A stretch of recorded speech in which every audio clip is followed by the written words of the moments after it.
আসসালামু আলাইকুম। কেমন আছেন সবাই? বাসায় রান্না করার চেষ্টা করেছিলাম চিকেন রেজালা। বিয়েবাড়িতে হলুদ যে একটা রেজালা দেখি ওইটা। চেষ্টাটা মোটামুটি ভালোই হয়েছিল।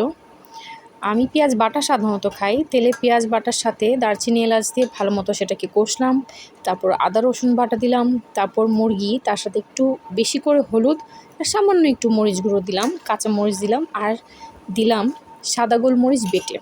ভালো মতো কষানো শুরু করলাম আদা রসুন বাটা দিয়ে। যখন সাদা গোলমরিচ বাটা দিয়ে কষাচ্ছিলাম এত সুন্দর একটা ঘ্রাণ আসছিল।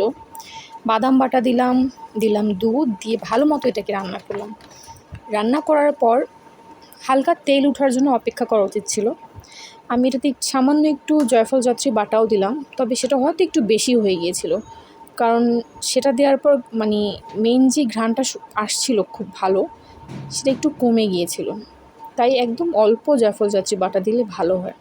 কিন্তু মেইন যে ঘ্রাণটা আসে আমার কাছে মনে হয় যে সাদা গোলমরিচ বাটা দিলে খুবই ভালো একটা ঘ্রাণ আসে।